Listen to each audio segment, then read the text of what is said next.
जो कृष्ण भक्त काव्य थे उनमें कई सारे कवि निकल कर आए, जिनमें फेमस था भाई साहब सूरदास, जिसके बारे में कहा जाता है कि जब वो गाते थे ना तो अलंकार भी साथ साथ चलता था उनके साथ साथ। अब बोले अलंकार क्या होता है? अलंकार वो होता है, एक सजावट नहीं देखते आप लोग, सजावट समझते हैं ना?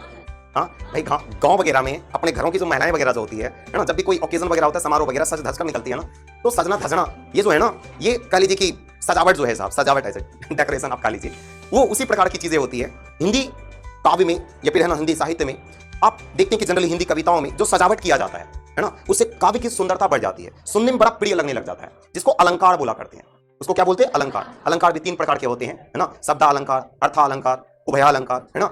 उन सारी चीजों का आप छोड़िए, केवल इतना समझ लीजिए कि शब्दों में सजावट करना ताकि कानों को प्रिय लगे सुनने में, ये चीजें बड़ी बड़ी कवि है ना सोच सोच कर अलंकार सूट किया करते थे। लेकिन सूरदास जी ऐसा नहीं किया करते थे, वो केवल गा देते थे ना, अलंकार ऐसा लगता था उसके पीछे पीछे दौड़ रहा हो, अलंकार उसके पीछे पीछे दौड़ रहा हो, बोले तो अलंकार खुद ब खुद लग जाता था उसमें। अलंकार लग रहा है कि उसके वाक्य के वाणी के पीछे पीछे दौड़ रहा हो कौन? अलंकार।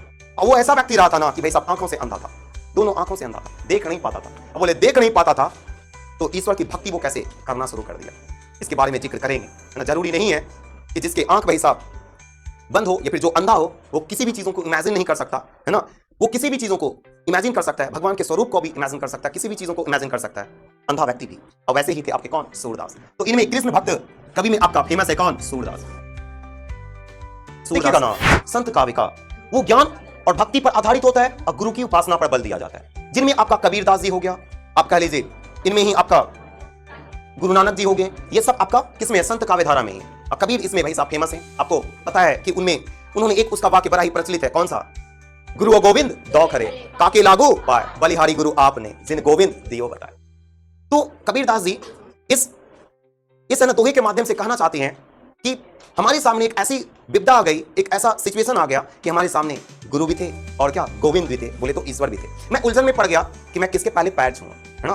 तो कबीरदास जी ये उसके बाद तर्क वितर्क करने के बाद उसके मन में ये चीजें आया कि नहीं, मुझे ईश्वर तक, गोविंद तक अगर मुझे पहुंचाया गया है तो उनमें हमारे गुरु का बहुत बड़ा योगदान है। तो उनसे बड़ा महत्व गुरु को दिया किसने? कबीरदास जी ने, कि अगर गुरु नहीं होते ना तो गोविंद भी आज मुझे नहीं मिलते। तो पहले गुरु को ही, बोले तो ईश्वर से भी बड़ा उन्होंने स्थान दिया, उसके बाद क्या? गोविंद को स्थान दिया था, है ना। तो गुरु की उपासना पर ये जोड़ देना साहब। तो एक बार रिकॉल करें, भक्ति काल या पूर्व मध्य काल कितने पार्ट में डिवाइडेड है?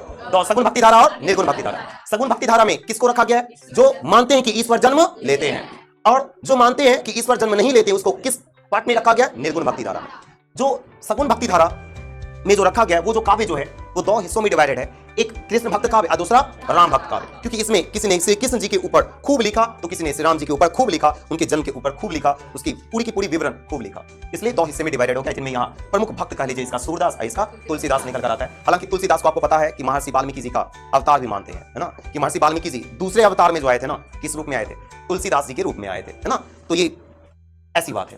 निर्गुण भक्ति धारा 2 पार्ट में डिवाइडेड है, संत काव्य और सूफी काव्य। संत काव्य को ही ज्ञानाश्रयी काव्य, सूफी काव्य को ही प्रेमाश्रयी काव्य। ज्ञानाश्रयी काव्य इसका नाम क्यों पड़ा? क्योंकि ये ज्ञान और भक्ति पर आधारित था और ये इसमें गुरु की उपासना पर बल दिया गया था। कबीरदास जी, गुरु नानक, ये सब आपका किस काव्य धारा में आएंगे? ज्ञानाश्रयी काव्य धारा में या फिर संत काव्य धारा में। नेक्स्ट सूफी काव्य की अगर बात किया जाए, इसी का प्रेमाश्रयी काव्य नाम है।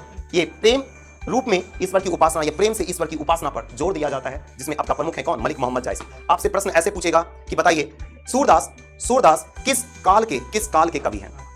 भक्ति काल के। सूरदास जी भक्ति काल में किस प्रकार की भक्ति धारा के कवि हैं?